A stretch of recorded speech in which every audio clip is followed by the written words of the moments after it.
สิเข้าไปแล้วเด้อบานนี้เด้อเข้าไปก่อน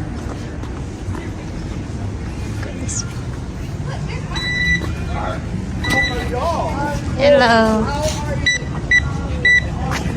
Alright Thank you เข้าไปทางไหนเด้อพี่น้องวันนี้เราไปเดินบานเด้อไอ้ติ้งคนกำลังเริ่มแล้วนี่คนกำลังมาบักหลายแล้วนี่แหละเดินบานที่ว่าเพิ่นสิเข้ามาโอ้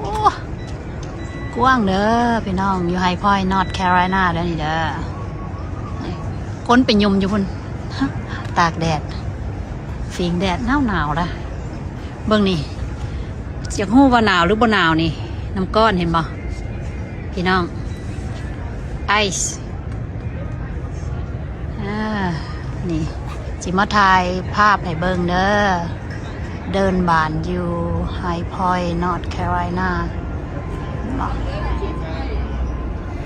ค่อยเข้ามาทางนั้นละกี่นี่กระเจ้าก็กวดดีได้มันไผมีธงปึ้มใหญ่ๆนี่กระเจ้าก็กวดคักเด้อขันไผมาก็จะซื้อเอาแบกแพคใหญ่มาเด้อเอากระเป๋าน้อยๆมาแล้วก็นุ่งเสื้อหนาวๆนุ่งเสื้อกันหนาวมาก็โอเคละเห็นบ่กว้างบ่อึดตะบอลสินางพุ่นเห็นบ่คักเด้อไฮพอยต์เด้อนี่เด้อรถค่อยก็จอดอยู่นอกหันสิพาเข้ามาเก็บภาพบรรยากาศพระเดินธุดงค์เข้ามาไฮพอยต์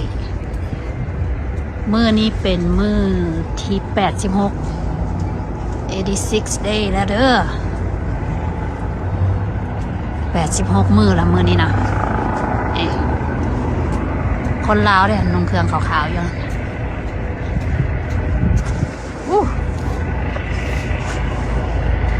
เบิ่งรถจอดเบิ่งรถพี่น้อง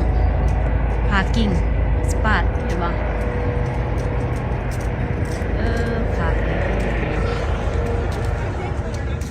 เพิ่นสิมาอันน่ะกินลันช์นี่ละมื้อนี้ไปเข้าไปเบิ่งทางในถ่ายไปเลยเด้อบรรยากาศ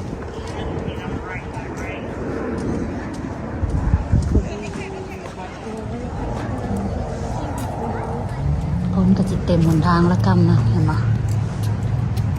คนก็สิย่างมานี่แหละพวกนี้ก็จะมาถ่ายอยู่ในพี่เขาได้เห็นเพิ่นย่างแล้วดิเขามาถ่านางเบิ่งเลยโลดคักกว้างดีเห็นบ่อึดบอลนางเห็นเบิดเลยสะดวกสบายด้วยสลิปเปอร์ That's ice That's a black ice เด้อ